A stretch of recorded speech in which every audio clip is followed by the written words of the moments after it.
जोहर साथियों, 31 मार्च 2022 को राज्यसभा के अंतर्गत constitution schedule caste and schedule tribe amendment bill 2022 पास किया गया और इस बिल के पास हो जाने के बाद हम देखते हैं कि त्रिपुरा, झारखंड और उत्तर प्रदेश के अंतर्गत कुछ कम्युनिटीज़ को अनुसूचित जनजाति की सूची में शामिल किया गया है। आज़ादी के बाद 1950 में पहली दफ़ा जो है अनुसूचित जनजाति की सूचियां बनाई गई थी और उसके बाद से लेकर के अभी तक समय समय पर राज्य सरकारों के अंतर्गत और केंद्र सरकार के अंतर्गत जो अनुसूचित जनजाति की जो सूची बनकर के सामने आती है उसमें लगभग 705 कम्युनिटीज अभी तक शामिल की जा चुकी है। 1967 में आज़ादी के बाद हम देखते हैं जब एक कमेटी बनी थी भारत सरकार की तरफ से और उस कमेटी ने तय किया था कि 5 लक्षण अगर किसी कम्युनिटी के अंतर्गत हैं तो उन 5 लक्षणों के आधार पर कम्युनिटीज़ को शेड्यूल ट्राइब की कैटेगरी में शामिल किया जाएगा।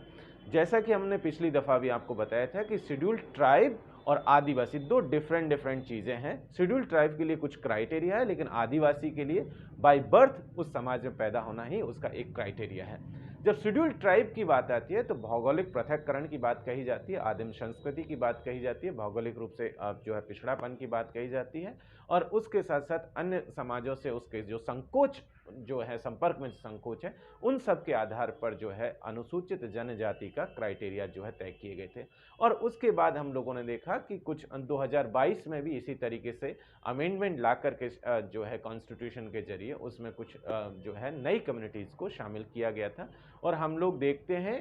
कि ये सेकंड टाइम जो है अमेंडमेंट बिल लेकर के आए जिसमें कि शेड्यूल कास्ट और शेड्यूल ट्राइब की जो कम्युनिटीज़ हैं उनको जो है इधर से उधर किया गया है। कुछ नई कम्युनिटीज़ को शेड्यूल ट्राइब में शामिल किया गया है। ये जो बिल है, इस बिल के जरिए हम लोग देखते हैं कि त्रिपुरा के जो कुकी जनजाति है उस कुकी जनजाति का एक सब ट्राइब है जिसे हम लोग दारलोंग के नाम से जानते हैं, उसे इस बिल के जरिए जो अभी 2 दिन पहले राज्यसभा में पास हुआ उसे जो है अनुसूचित जनजाति की सूची में शामिल कर लिया गया है। अब ये त्रिपुरा के केस में है, लेकिन इंटरेस्टिंग चीज़ ये है कि 1949 में जब त्रिपुरा का भारत में जब विलय हुआ था तो विलय के समय अगर हम लोग देखें तो पूरा का पूरा राज्य जो आदिवासी बाहुल्य राज्य था, आज स्थिति ये है कि उसकी आबादी जो है बदल गए, पूरी डेमोग्राफी को बदल दिया गया। मात्र 31% के आसपास उसकी आबादी जो है ट्राइबल पॉपुलेशन की है। ये जो पूरा का पूरा खेल है उसमें भी अब ये दिक्कत आ रही है कि किस तरीके से अब जो कम्युनिटीज जिनको शामिल किया जा रहा है ये ऑलरेडी ट्राइब थी, लेकिन आज़ादी के 75 वर्षों बाद भी जो है इनको वो स्टेटस नहीं मिला और अब जा करके इनको ये स्टेटस दिया गया है। दूसरी बात अगर हम लोग जो है उत्तर प्रदेश के केस में बात करें तो उत्तर प्रदेश के अंतर्गत 1967 में पहली दफ़ा हम देखते हैं कि शेड्यूल ट्राइब की जो है सूची बनाई गई थी और उस सूची में हम लोग देखते हैं कि बहुत सारी कम्युनिटीज ऐसी थी जिसे कि शेड्यूल ट्राइब की कैटेगरी में नहीं रखा गया था और गोंड भी उनमें से एक थी। 1967 में हम लोग देखते हैं कि गोंड को जो है उत्तर प्रदेश के अंतर्गत शेड्यूल कास्ट की सूची में रखा गया। जब 2002 में अमेंडमेंट किया गया तो 13 डिस्ट्रिक्ट जो थे उत्तर प्रदेश के उस समय पर उनके अंतर्गत जो गोंड थे उन्हें कहा गया कि आप शेड्यूल ट्राइब की कैटेगरी में माने जाएंगे 2002 में, और बाकी के हिस्सों में जो गोंड रह रहे थे उन्हें शेड्यूल कास्ट की कैटेगरी में ही छोड़ दिया गया। अब 2022 में जब भारत सरकार की तरफ से अमेंडमेंट आया और इस अमेंडमेंट के जरिए कहा गया है कि 13 तो वो डिस्ट्रिक्ट जो 2002 में उनमें गोंड को एसटी का दर्जा दिया गया था, अब 4 डिस्ट्रिक्ट नए उन्होंने जोड़े हैं जिसमें अगर हम लोग देखें तो चंदौली, संत कबीरदास नगर, संत रविदास नगर और उसके साथ साथ हम लोग देखते हैं कि एक नया डिस्ट्रिक्ट जो इसमें शामिल किया गया है उसको देखते हैं तो पता चलेगा कि वो कुशीनगर इसका हिस्सा है। इन 4 डिस्ट्रिक्ट्स के जो गोंड हैं उन्हें अनुसूचित जनजाति की सूची में शामिल किया गया है और टोटल अगर हम कॉन्टेक्स्ट में बात करें तो आज की तारीख में 17 जिले जहां पर के गोंड आदिवासी उन्हें जो है शेड्यूल ट्राइब की कैटेगरी में जो है शामिल अब तक हो चुके हैं। लेकिन बात ज़रूरी ये है कि गोंडों की आबादी उत्तर प्रदेश के अंतर्गत लगभग 62 जिलों में है और मात्र 17 डिस्ट्रिक्ट के जो गोंड हैं उन्हें शेड्यूल ट्राइब का स्टेटस दिया गया है। बाकी के जो एरियाज हैं, बाकी के जो जिले हैं जहां पर गोंड आबादी है, लेकिन उन्हें अभी भी जो है शेड्यूल कास्ट की कैटेगरी में रखा गया है।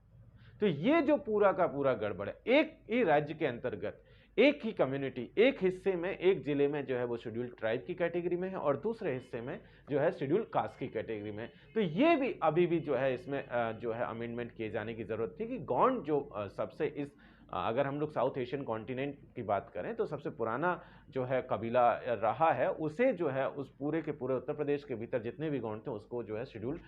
ट्राइब की कैटेगरी में शामिल किया जाना जरूरी था। अब इसके साथ साथ अगर हम लोग और देखें तो झारखंड के केस में देखते हैं तो इसी तरीके से झारखंड में एक कम्युनिटी है भोक्ता जो कि शेड्यूल कास्ट की कैटेगरी में आती थी, उसे भी इस अमेंडमेंट बिल के जरिए शेड्यूल ट्राइब की कैटेगरी में शामिल किया गया। और भोक्ता के साथ साथ और कई कम्युनिटीज हैं जिन्हें शेड्यूल ट्राइब की लिस्ट में शामिल किया गया, जिनमें देशवारी है, गांजू, दौलतबंदी, पटबंदी, राउत है और मांझिया, खैरी, तमाड़िया या तमाड़िया जिसको कहते हैं और पूरन, ये वो कम्युनिटीज़ हैं जिसे कि जो है अनुसूचित जनजाति की सूची में शामिल किया गया है। तो ये 3 राज्यों का लेकर के बिल आया था। लेकिन एक चीज़ हम लोगों को जाननी होगी कि देश भर में बहुत सारी ऐसी कम्युनिटीज़ हैं जो 1967 का जो क्राइटेरिया उस क्राइटेरियाज को पूरा करती हैं, लेकिन अलग अलग हिस्सों में जो है वो शेड्यूल ट्राइब में शामिल होने की मांग भी करें, लेकिन उनकी मांग को नहीं सुना जा रहा है। और यहाँ पर भी जो ये पूरा का पूरा जो आया है बिल लेकर के, ये भी एक पॉलिटिकली मोटिवेटेड होकर के लेकर के आया कि जहाँ, क्योंकि ये उत्तर प्रदेश का मामले में जो गौंड का जो समुदाय को एसटी में शामिल करने का बिल था, ये इलेक्शन से पहले का एजेंडे में था, लेकिन क्योंकि आचार संहिता के चलते वो बीजेपी सरकार इसको नहीं ला पाई थी और अब इसको लेकर के आई है। तो अगर हम लोग देखें तो सबसे बड़ी जो ज़रूरतमंद चीज़ है वो ये है कि एक पूरा देश भर का सर्वे किया जाता और सर्वे के जरिए ये तय किया जाता है कि और कौन कौन सी कम्युनिटीज़ हैं जो एक हिस्से में जो है अनुसूचित जो जनजाति की सूची में और बाकी के हिस्से में किसी और कैटेगरी में है, तो उन सब कम्युनिटियों का भी सर्वे होता और उन सबको एक ही सूची में शामिल किया जाता। तो ये एक बेहतर प्रक्रिया हो सकती थी। और इसके साथ साथ जो सबसे ज़रूरी चीज़ जिसे हमें ध्यान में देने की ज़रूरत है कि आबादी जो है अभी की तारीख में जो आदिवासियों की आबादी पूरे देश में लगभग 8.2% से एक्सीड कर गई है। तो ऐसे में जो रिजर्वेशन का भी जो कैपिंग है वो 7.5% उसको भी अब इंक्रीज आबादी के अनुपात में किए जाने की ज़रूरत है। बहुत बहुत शुक्रिया।